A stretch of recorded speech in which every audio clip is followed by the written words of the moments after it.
wish I found some better sounds no one's ever heard. I wish I... Challenging. Insane. Overwhelming. Heavy. It's overwhelming. Time consuming. It can be very, very rewarding. What is your opinion of the student workload? Student workload. I think it varies from student to student, and it kind of also varies on the type of coursework that they're doing.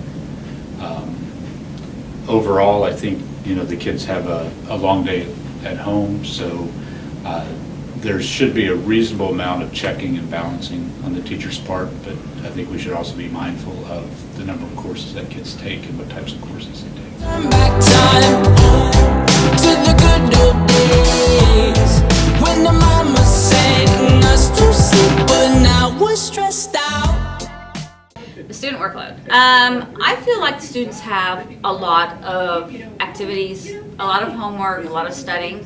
I don't feel like it's maybe any more than I had, except that you guys have probably more responsibilities when it comes to work, that kind of like outside work. I mean, I worked a little bit, but I think students these days work a lot more to help pay for bills, things like that, different kind of situations, family situations. So I think you probably have a little more going on than I did when I was. Students have a lot on their plate with academics, with extracurricular activities, with activities they take on after school, whether that's church or family, extra club soccer, select baseball, that type of thing. I think the students have a lot. Well, if you're going to be in yearbook or newspaper, those are pressure jobs. If you're in a leadership position, I mean, a staffer is fine with just doing the work in class, but if you're an editor for one of those two programs, you're putting in several hours after school each week, tracking down stories and photos, taking pictures, interviewing students. You're going to summer workshops to try to get better, doing weekend UIL competitions, all sorts of stuff. But it does pay off. It carries a lot of weight on a college application. Yearbook editor more than anything. There's not a job more respected by college admissions. And that's because they know that you've had to balance an insane workload with school, and that you were able to pull that off. I think it varies obviously by level of class. Expectation that I would have in regards to the on-level classes to the pre-AP, AP, or dual credit classes is that the not necessarily amount of work, but the difference between the two would be that the advanced classes would be more rigorous. Not just that there's more of it, but that the level at which the kids are having to think and work is higher. I think there's some classes that you could do more work in, but I think there's some classes that there is a consistent amount of work that to be effective and to be successful that you need to keep up with it so that you don't get behind. And that then produces a lot of work, sure. Wake up, you need to make money. Yeah. We used to play pretend, give each other different names. We would build a rocket ship and then we fly far away. Used to dream of outer space, but now they're laughing at our face, singing, wake up, you need to All three clubs. Well, we have like weekly meetings, so I dedicate about 2 to 3 hours every week, like during the week, and then on the weekends I usually spend about 3 or 4 hours like prepping for the events and all that. How does your student workload compare to ours? When I was in high school, is that what you're asking? Yeah. It was, for me, I had much more, I would think, reading, hands-on reading, textbook reading, different kind. We didn't have like the computer, internet setup that we have now. So a lot of our stuff was text-based, like paper-based. So that load was heavier, I think.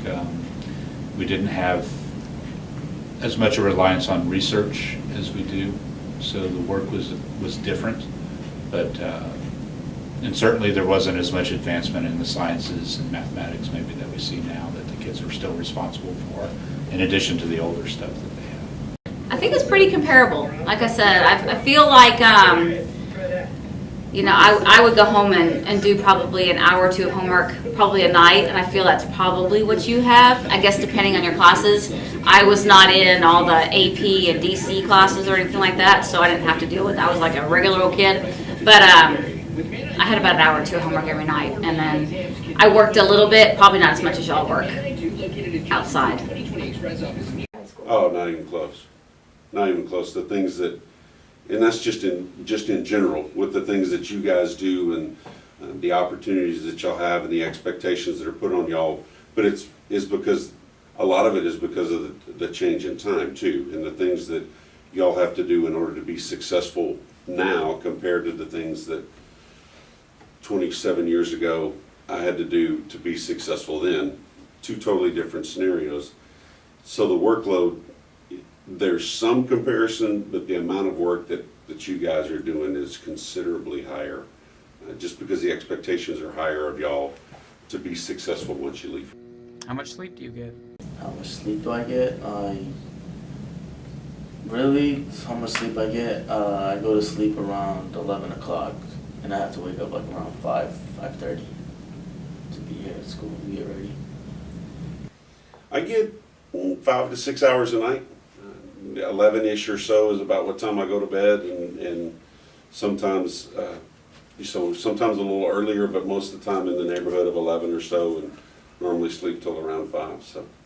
Well, I know you're supposed to get like 7 to 8 hours, but I only get about 5 every night, excluding the weekends. So. But on an average basis, between 7 and 8 hours. Would a study hall be helpful? You know, we've done study halls in the past, and they're helpful for some students, but not helpful for others. I think time management is a huge issue for a lot of people, not just students, but individuals as well. Study hall, I think, can be effective if the student comes in with the right set of study skills. They know exactly how to use their time effectively. I don't know that a required study hall would be helpful.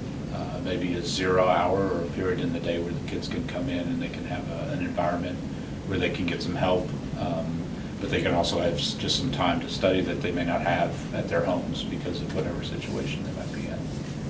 I think there's some benefits to that, yes. You know, and so when you ask me that question, I look at it not from a benefit of a study hall, but from a logistic perspective on how you coordinate 1,700 kids in a non-academic setting, which is, you know, what you're looking at. My first year or two here at Tomball High School, I got here in the fall of 1999, so that school year of 99, and then 99, 2000, and then 2000, 2001, we had an advisory period. So there was a 30-minute period during the day that we had all of the kids distributed. And at the time, the building was not as big as it is now. And so a part of that was not having enough space for every teacher in the building to have a class at the same time.